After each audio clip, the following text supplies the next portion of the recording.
YouTube. Today we're back with a brand new video. So today's video we're going to do some datting and dabbing.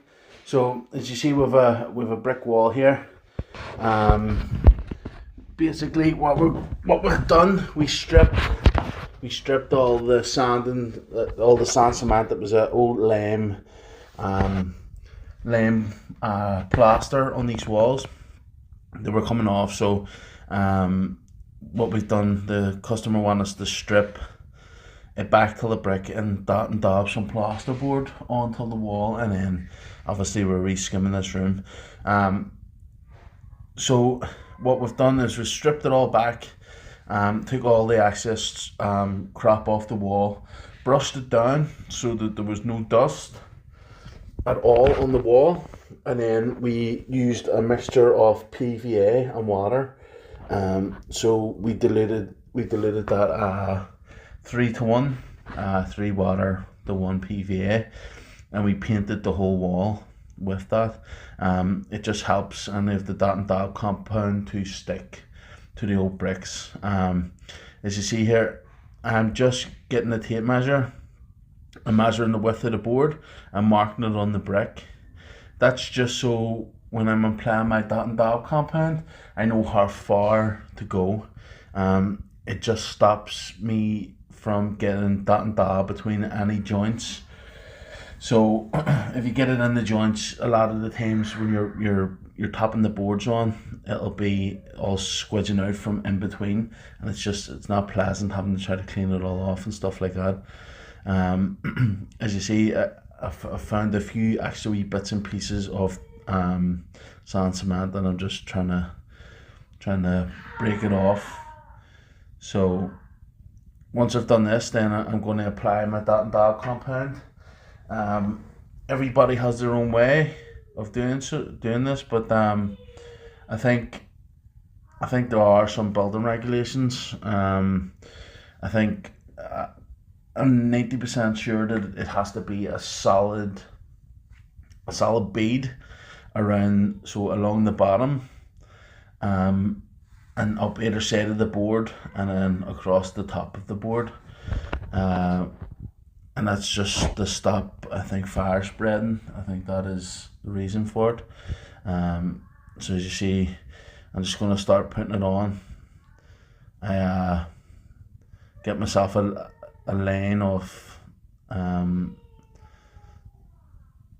dat and dab down the sides. I'll go right till the bottom, datting and dabbing the whole way.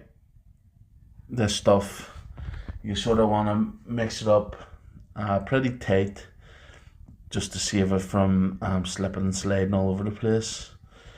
And as you see, I've made a solid line around, and then a few dabs.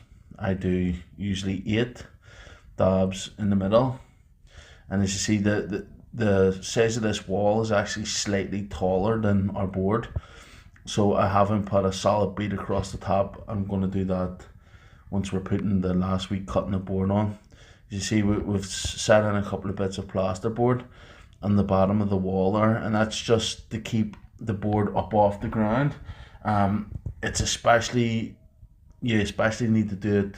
You should do it anyway, just it's good practice, but you especially want to do it in buildings like this where we have a solid concrete floor here. And what will happen if there's any moisture in that concrete slab, your plasterboard will just suck the moisture up, and you're going to be in for a very bad day, because basically that whole thing will become damp, and you'll end up with damp on the walls, damp everywhere, and it's not going to be good, because you're going to have to come back and fix it. So when we're actually trying to get the boards straight on the wall, we set them on first of all, and then as you see here, I get a level, and that's a rubber hammer that I'm using. A lot of people just use a block of wood and slap the board with the block of wood, and it's usually enough to do it, but I just prefer to do it with a rubber hammer. I find it easier than trying to you do hurt your hand when you're trying to slam the bit of wood. you know, to get it, make sure that it's straight. It does hurt your hand sometimes. So I'm just going to check up and down, as you can see here, and checking, making sure that it's level both ways, so long ways, across and up.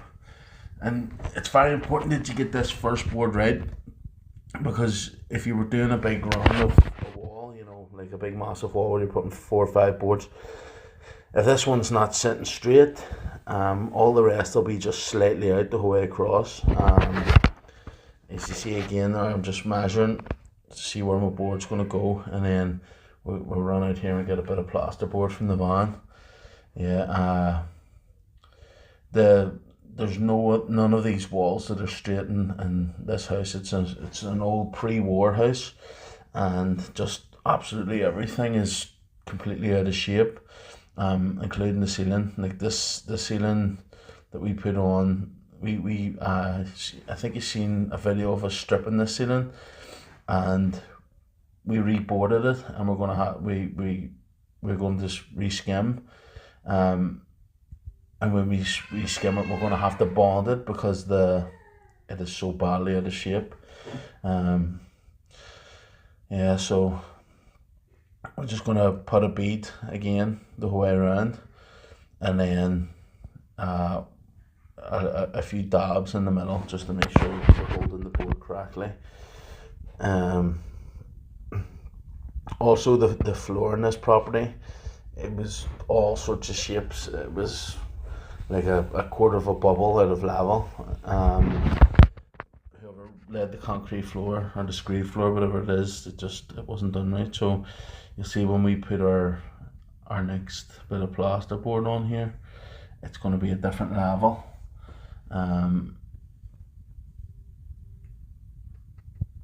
It's just, you see, we've put only one. The board beside it has 2 bits of plasterboard, and this board we only put one under it, and it's still, as you see here, when we put it up, it's still high. Always have help lifting these plasterboard. They're sort of heavy. You're always better having 2 people if possible. Now, obviously you can't do it with one, but you're better if you can get 2 people to do it. Just do it. Like you can see here, so we've only one single bit of plasterboard underneath, and you can see the floor is massively out of line, out of level. Sorry. And then we're just going to do the same thing. The important thing to do this time is to go between the 2 boards. So we'll make sure that it's level up and down, but then we'll turn it level long ways, and we'll make sure that it matches up with the board beside it. So you want a level running straight through the 2 boards. Yeah, we do a lot of this dotting and dabbing. It's not work that I enjoy doing. It's just, if everything was brand new built and it was square and flush, and you know, it's easy, you slap the boards on and that's it, you move on. But there's a lot of work trying to get these boards straight and level, because the walls are so unlevel behind it. A lot of the time you'll have massive big bumps, and they just leave your walls completely out. So it's always a good idea, before you actually even mix your stuff up, to just go around the wall with a big level and just find your high spots. Find anywhere that's sitting really far out, and plan your first board according to that, you know. So like, if in the middle of this wall there was a massive big bump, I would know then either side of that bump I'm going to have to bring the plasterboard out so that I can keep the wall straight and level. If you don't do that, the plasterboard doesn't line up, you get big bumps. It's just an absolute nightmare. So I'm just going to show you me cutting the board here for anybody that's unsure how to do that. What I'll do is I'll take the measurement on the tape, hold the tape at the top of the board and pull, as you can see, like pull the tape along it, and use the skinny metal thing at the bottom of your tape to mark a line on the back of the board. That gives you a nice straight line if you can do it right. If you're a beginner, I would maybe suggest using a straight edge or something to cut along it, but I've been doing it that long now, I can just pull a straight line across with the tape measure like that. You can also use a knife. You can put the knife on and pull the knife across, and it's save you having to do the second step, because as you see, I'm now taking the knife and cutting along the mark that I made.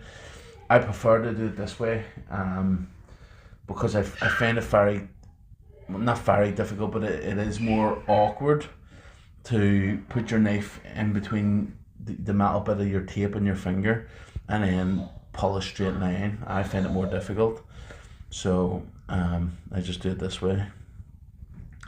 And then once you've cut your board, you just lift it up off the wall, and behind where you've cut it, you just set your name and hit at the top, and the board will fold in half like you see, and then you just cut the other side of the board.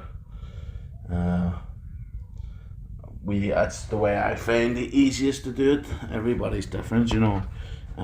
There's people that mark maybe put three marks at the right measurement, and then put a straight edge across and cut it. So what we've done now, we're fitting that bit of board that we cut in, just to make sure that it was going to fit.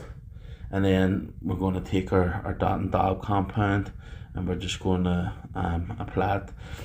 At the bottom of this board, there's a socket. So what we've done is we've cut the board till the right size from the ceiling till the socket, and then we're going to cut another piece with the socket actually cut out of it at the bottom. I find it easier to line up a smaller piece when you've cut the socket in than trying to line up the bigger bits with the socket cut into them. You see here what I'm doing with a level. That's what you basically do with the bit of wood, and we use the level to across the joint as well, just to make sure it's right. Now you can see here we're doing this chimney breast. We actually built a floating fireplace on this property. We haven't skimmed it yet, but that's basically the next video that I'll be doing is when it's skimmed. That'll be next week's video, hopefully. We've actually had a few videos from this house. We've been here from, I think we started with this property before Christmas, installing warm wall systems. So gyp frame, metal gyp frame, and metal gyp frame, and then insulated plasterboard over the top. We applied some tank and slurry. You see a previous video, you can see the head there that we've done. I'm going to make a video of us repairing. We actually stripped the damp course on this property, and you're going to see us repair the damp course as well. That's going to be another video from this property on the channel. So this is the last couple of bits. We're gonna make sure that this bit fits okay, and then we're gonna apply our dot and dab compound. So when you actually apply the dot and dab, it spreads out. So even though there is a small bit of space in between my dabs, once we set this in and we tap it in, that's going to make the dot and dab compound spread out behind the board, and it's going to close that gap along the top so that it's fireproof, and it will pass building regulations if it needs to. I'm not sure whether the building control need to have a look at this or not. It's up till the client to sort out. But we document everything, pictures before, during and after. yeah, so basically that's it. I hope you enjoyed the video, guys. Check out all the social media. A shortened form of this will be on my TikTok. Thanks for watching, guys. Smash that like button. See you in the next video.